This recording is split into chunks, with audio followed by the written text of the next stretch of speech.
ಗ್ರಾಮೀಣ ಕಡೆ ಕೆಲಸ ಮಾಡ್ತಾ ಇಲ್ಲ ಅಂತ ಹೇಳ್ತೀರಲ್ಲ, ನಾನು ಒಂದೇ ಒಂದು ಪಂಚಾಯತಿ ಲೆಕ್ಕ ಹಾಕೊಂಡ್ರೆ ಒಂದೇ ಒಂದು ಪಂಚಾಯತಿನ ಲೆಕ್ಕ ಹಾಕೊಂಡ್ರೆ ಭಟ್ರಳ್ಳಿ 1 ಕೋಟಿ ಕೆಲಸ ಮಾಡಿದ್ದಾರೆ. ಕೊರಟಗೆರೆ ಈಗ ಆಲ್ರೆಡಿ 50 ಲಕ್ಷ ಮಾಡಿದ್ದಾರೆ, ಇನ್ನು 50 ಲಕ್ಷ ಈಗ ಹಾಕಿದ್ದಾರೆ. ಮಹದೇವಪುರ ಹತ್ರ 2 ಕೋಟಿ ಕೆಲಸ ಮಾಡಿದ್ದಾರೆ. ಭೂಸಂದ್ರ 1 ಕೋಟಿಯಷ್ಟು ಕೆಲಸ ಮಾಡಿದ್ದಾರೆ. ಮೊನ್ನೆ ನಮ್ಮ ಎಂಟಕಾನಹಳ್ಳಿ ಕಾಲೋನಿ ಒಳಗಡೆ ಸಿಟಿ ಒಳಗೂ ಇಲ್ಲ ಆ ಥರ, ಅಷ್ಟು 3 ರಸ್ತೆಗಳು ಕಾಲೋನಿ ಒಳಗಿರೋ 3 ರಸ್ತೆನ ಅಪ್ಗ್ರೇಡ್ ಮಾಡಿ ಅದಕ್ಕೆ ಚರಂಡಿಗಳಿಗೆ ಸ್ಲ್ಯಾಬ್ಗಳು ಹಾಕ್ಸಿದ್ದಾರೆ. ಆಯಿತಾ? ಬಾವಿಕೆರೆ 1 ಕೋಟಿ ಕೆಲಸ ಮಾಡವ್ರೆ. ಮಲ್ರಬಾನ್ವಾಡಿ 1 ಕೋಟಿ ಕೆಲಸ ಮಾಡವ್ರೆ. ಕೆಮ್ನಿಂಗನಹಳ್ಳಿ 1 ಕೋಟಿ ಕೆಲಸ ಮಾಡವ್ರೆ ಅಲ್ವಾ? 1 ಕೋಟಿ ಕೆಲಸ ಮಾಡವ್ರೆ. ನೀವು ಯಾವ ಹಳ್ಳಿಗೆ ಹೇಳ್ತೀರಾ? ಸೋಲ್ದನಹಳ್ಳಿ ಒಳಗಡೆ ಹೋದರೆ ಮಿನಿಮಮ್ ಒಂದು 20 ಕೋಟಿ ತನಕ ಕೆಲಸ ಮಾಡಿರ್ಬೋದು. ಸೋಲ್ದನಹಳ್ಳಿ ಕಡೆ ಹೋದರೆ ಮಂಚೇನಹಳ್ಳಿ ಇರ್ಬೋದು, ಯಾವ್ಯಾವ ಹಳ್ಳಿಗಳು, ಸೋಲ್ದನಹಳ್ಳಿ ಇರ್ಬೋದು, ಬಾಣಸ್ವಾಡಿ ಇರೋದು, ಬಾಣಸ್ವಾಡಿ ಮುಖ್ಯ ರಸ್ತೆ ಇಷ್ಟು ದಿವಸ ಆಗಿರಲಿಲ್ಲ. ಮಂಟನಕುರ್ಚಿ ಮುಖ್ಯ ರಸ್ತೆ ಇಷ್ಟು ದಿವಸ ಆಗಿರಲಿಲ್ಲ ಅಲ್ವಾ? ನನ್ನ ಸುತ್ತಮುತ್ತ ನಾನು ಶ್ರೀನಿವಾಸಪುರ ಪಂಚಾಯತಿಲಿ 10 ಕೋಟಿವರೆಗೂ ಕೆಲಸ ಮಾಡವ್ರೆ. ಕರೆಕ್ಟ್ ಅಲ್ವಾ? ಯಾರು ನೀವು ನನ್ನ ಪ್ರಕಾರ ನೀವೇನು ಬರ್ತಿರೋ ನಾಯಕರು ಅಂತ ವಿರೋಧ ಮಾಡೋಕ್ಕೆ ಬರ್ತಿರಲ್ಲ, ನಿಮ್ಮ ಊರಲ್ಲಿ ತಡಕ್ ನೋಡ್ಕೊಳ್ಳಿ. ಸುತ್ತಮುತ್ತ 100% ಎಲ್ಲರೂ ಒಂದು ರಸ್ತೆ ಅಂತೂ ಆಗೇ ಇರುತ್ತೆ. ನಿಮ್ಮ ಮನೆ ಸುತ್ತಮುತ್ತಲು ಒಂದು ರಸ್ತೆ ಆಗಿರುತ್ತೆ. ಆ ರಸ್ತೆಯಲ್ಲಿ ನೀವು ವೆಹಿಕಲ್ನ ಓಡಿಸ್ಕೊಂಡ್ಬಂದಿರ್ತೀರಾ. ಹೆಂಗೆ ನೀವು ಗ್ರಾಮೀಣ ಪ್ರದೇಶದಲ್ಲಿ ಕೆಲಸ ಮಾಡ್ತಾ ಇಲ್ಲ ಅಂತ ಹೇಳ್ತೀರಾ? ಹೆಂಗೆ ನೀವು ಬ್ಯಾನರ್ ಹುಲಿ ಅಂತ ಹೇಳ್ತೀರಾ? ಬ್ಯಾನರ್ ಹುಲಿ ನಾವು ಬ್ಯಾನರ್ ಹಾಕ್ತಾ ಇರೋದು ಯಾಕೆಂದರೆ ಇಷ್ಟು ಕಡಕ ಕೆಲಸ ಮಾಡ್ತಾವ್ರೆ ಅಂತ.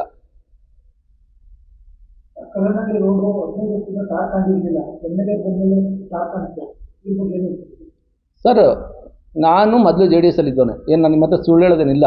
ನನಗೆ ಒಂದು 6 ತಿಂಗಳು 1 ವರ್ಷ ಇದ್ದಂಗೆ ನಾನು ಬಿಟ್ಬಿಟ್ಟು ಕಾಂಗ್ರೆಸ್ ಸೇರಿಕೊಂಡೆ. ಕರೆಕ್ಟಾ? ಯಾಕೆ ಸೇರಿಕೊಂಡೆ ಅಂದರೆ, ನಾನು ಆ ಹಳ್ಳಿಲಿ ಗೌರ್ಮೆಂಟ್ ಸ್ಕೂಲಲ್ಲಿ ಓದಿ ನಮ್ಮ MLA ಥರ ಏನು ನಮ್ಮ MLA ಗೌರ್ಮೆಂಟ್ ಸ್ಕೂಲಲ್ಲಿ ಕಾಲೋನಿ ಇದ್ದು ಇವತ್ತು ಈ ಮಟ್ಟಕ್ಕೆ ಬಂದವರು. ನಾನು ಒಂದು ಗೌರ್ಮೆಂಟ್ ಸ್ಕೂಲಲ್ಲಿ ಓದಿ ಆ ಹಳ್ಳಿಲಿ ಆಟ ಆಡ್ಕೊಂಡು ಬೆಳೆದವನು. ಈ ಹಳ್ಳಿನ ಅಭಿವೃದ್ಧಿ ಕಡೆಗೆ ತರಬೇಕು ಅಂತ, ಹೈವೇ ರಸ್ತೆಗೆ ನಮ್ಮ ರಸ್ತೆ ಡೈರೆಕ್ಟ್ ಕನೆಕ್ಟ್ ಆಗಬೇಕು ಅಂತ ಮೊದಲು ಒಂದು ಸೈಡಲ್ಲಿ ಹೋಗಿ ಅಲ್ಲಿಂದ ಹೋಗ್ಬೇಕಿತ್ತು. ಇವಾಗ ಡೈರೆಕ್ಟ್ ಕನೆಕ್ಟ್ ಆಗಬೇಕು ಅಂತ ನಾನೊಂದು ಕನಸಿತ್ತು 20 ವರ್ಷದಿಂದ. ಹಾಗಾಗಿ ನಾನು ನಮ್ಮ ಹಳೆ MLA ಅವ್ರ ಹತ್ರ ನಾನು ತುಂಬ ಸರಿ ಹೋಗಿದ್ದೆ. ನಾನು ಹೇಳಿದ್ನಲ್ಲ ಅವಾಗಲೇ, ಚರಂಡಿಗೆ 10 ಜನ ಕರ್ಕೊಂಡು ಹೋಗ್ಬೇಕಿತ್ತು 1 ಲಕ್ಷ 2 ಲಕ್ಷ ಹಾಕ್ಸ್ಕೊಳಕ್ಕೆ ಅಂತ. ತುಂಬ ನಾನು ಸರ್ಕಸ್ ಮಾಡಿದ್ದೀನಿ. 10 ವರ್ಷ ಓಟ್ ಹಾಕಿದ್ದೀವಿ, ಸರ್ಕಸ್ ಮಾಡಿದ್ದೀವಿ. ಅದ್ರಲ್ಲಿ ಒಂದು 10 ಲಕ್ಷ ಮಾಡೋರು ಆ 10 ಲಕ್ಷ ಮಾತ್ರ ಹಾಕ್ಕೊಟ್ರು ಜಲ್ಲಿಕಲ್ ರಸ್ತೆಗೆ ಅಂತ. ಅದು ಗೊತ್ತಿರ್ತಲ್ಲ ಗುಣಮಟ್ಟ. ಇವಾಗ ಹೇಳ್ತಾ ಇದ್ರಲ್ಲ ನೀವು ಕಳಪೆ ಗುಣಮಟ್ಟ ಅಂತ, ಇವತ್ತು ನೀವು ನೋಡಿದ್ದೀರಾ. ಯಾಕೆಂದರೆ ನಿಮಗೆ ಅದನ್ನು ನಾನು ತೋರಿಸ್ಬೇಕು. 1 ಸೆಕೆಂಡು ತೋರಿಸ್ತಾ ಇದ್ದೀನಲ್ಲ, ಇದು ಗ್ರಾಮೀಣ ರಸ್ತೆ. ಇದು ನಮ್ಮೂರಿಗೆ ಹೈವೇಯಿಂದ ದೊಡ್ಡಕರೇನಹಳ್ಳಿಗೆ ಟಚ್ ಆಗ್ತಾ ಇರೋ ರಸ್ತೆ. ಇದು ಕಣ್ಮುಂದೆ ನಡೆದಿರೋ ಕೆಲಸ ಅಲ್ವಾ? ನೀವು ಇವತ್ತು ಹೋದ್ರೆ ಅಲ್ಲಿ ನೋಡ್ತಾ ತಾನೆ, ನೀವು ಮೀಡಿಯಾದ ನೋಡಿದ್ರೆ ತಾನೆ.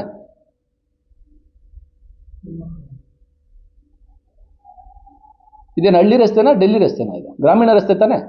ಗ್ರಾಮೀಣ ರಸ್ತೆ ಮಾಡಿಲ್ಲ, ಇದು ಮಾಡಿಲ್ಲ.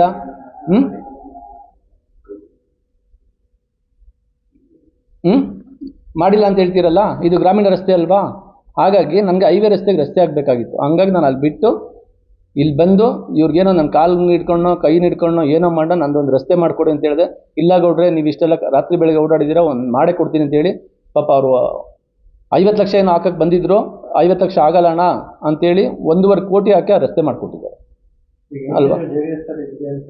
ಹೌದು.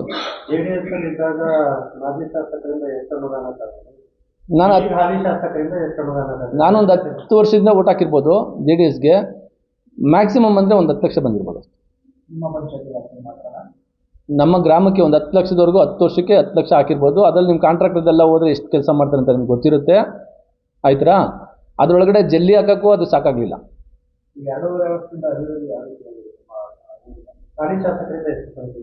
ಹಾಲಿ ಶಾಸಕರಿಂದ ಒಂದು 2 ಕೋಟಿವರೆಗೂ ನಾನು ಕೆಲಸ ಮಾಡಿಸಿದ್ವಿ. ಮೋರಿಗಳಿರ್ಬೋದು.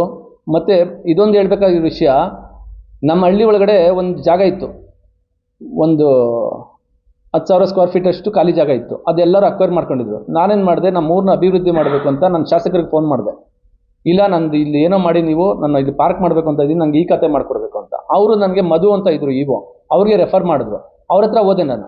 ಹೋಗಿದ ತಕ್ಷಣ ಅವ್ರು ಹೇಳಿದ್ರು, ಇಲ್ಲಪ್ಪ ಹಿಂಗೆಲ್ಲ ಎಲ್ಲೂ ಮಾಡಿಲ್ಲ, ನಾವು ಹಳ್ಳಿಗಳಲ್ಲಿ ಪಾರ್ಕ್ನ ಮಾಡೋಕ್ಕಾಗಲ್ಲ ಅಂತ.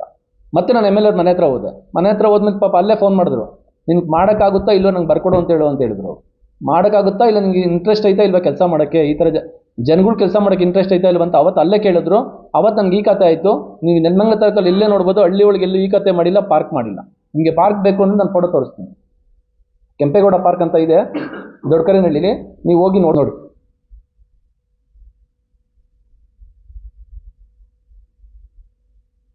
ನಾಡಪ್ರಭು ಕೆಂಪೇಗೌಡ ಪಾರ್ಕ್ ಅಂತ ಮಾಡಿದ್ದೀವಿ ದೊಡ್ಡಕರೇನಹಳ್ಳಿಲಿ. ನೀವು ಹೋಗಿ ಬೇಕಾದರೆ ನೋಡ್ಬೋದು. ಹಳ್ಳಿ ನೆನ್ಮಂಗ್ಲ ತಾಲೂಕಲ್ಲಿ ಹಳ್ಳಿ ಒಳಗಡೆ ಒಂದು ಪಾರ್ಕ್ ಮಾಡವ್ರೆ ಅಂದರೆ ಅದಕ್ಕೂ ಈ ಖಾತಾಗಿದೆ ಅಂದರೆ ದೊಡ್ಡಕರನಹಳ್ಳಿಲಿ ಮಾತ್ರ ಮೊದಲನೇದು. ಪಾಪ ನಮ್ಮ ಎಮ್ ಎಲ್ ಎ ಬಂದಿದ ತಕ್ಷಣ ಕರೆ ಮಾಡಿ ಇಒಗೆ ಕೆಲಸ ಮಾಡಿಸ್ಕೊಡ್ರು.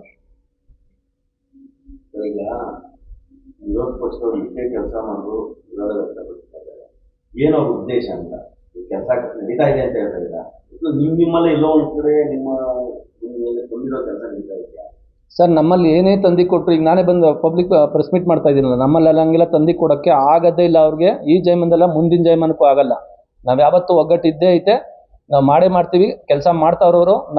ನಾವು ಅದು ಚಿನ್ನ ತಂದಿರೋದು, ನಾವು ಚಿನ್ನ ಬಿಸಾಕಕ್ಕೆ ಇಷ್ಟಪಡ್ತೀವ? ನಮ್ಮ ಚಿನ್ನ ನಾವು ಮಡಿಗೆ ಮಾಡ್ತೀವಿ, ಅದಕ್ಕೆ ಬೆಲೆ ತಂದೆ ತರ್ತೀವಿ. ಕಾರಣ ಇಷ್ಟೇ, ಈಗ ತುಂಬ ಕೆಲಸ ಮಾಡ್ತಾವ್ರೆ, ನಮ್ಗೆ ಏನು ಮಾಡೋಕ್ಕಾಗ್ತದೆ ನೋಡ್ರಿ. ನಾನು ಹೇಳ್ತಾ ಇದ್ದೀನಿ, ಈಗ ಅವರು ಸಂಸತ್ ಸದಸ್ಯರನ್ನ ಹೋರಾಟ ಮಾಡಿ 100 ಕಾರ್ಗಳನ್ನ ಹಾಕೊಂಡು ನೆನ್ಮಂಗ ತಾಲೂಕು ಸುತ್ತಿ ಲೀಡಿಂಗ್ ತಗೊಂಬಂದು ಮಾಡ್ಕೊಂಡಲ್ವೇನ್ರಿ? ಎಷ್ಟು ವರ್ಷ ಆಯ್ತು ರೀ ಸಂಸತ್ ಎಲೆಕ್ಷನ್ ಆಗಿ? 2 ವರ್ಷ ಆಯ್ತಾ? ಎಲೆಕ್ಟ್ ಆಗಿ 2 ವರ್ಷ ಆಯ್ತಾ? ಇಲ್ಲ ಯಾವ್ದಾರು ಆಯ್ತಪ್ಪ, ನೀವು ಬ್ಯಾನರ್ ಹಾಕೊಳ್ರಪ್ಪ, ಕೆಲಸ ಮಾಡ್ತೀನಿ, ನೀವು ಬ್ಯಾನರ್ ಹಾಕೊಳ್ರಪ್ಪ. ಯಾವ್ದಾರು ಗುದ್ಲಿ ಪೂಜೆ ಮಾಡಕ್ಕೆ ಬಂದವ್ರ ನಿಮ್ಮ ಸಂಸದರು? ನೆನ್ಮಂಗ ತಾಲೂಕಿಗೆ ಬಂದವ್ರ? ತೋರಿಸ್ಬಿಡ್ಲಿ, ಮಾಡಲಿ, ನೋ ಪ್ರಾಬ್ಲಮ್.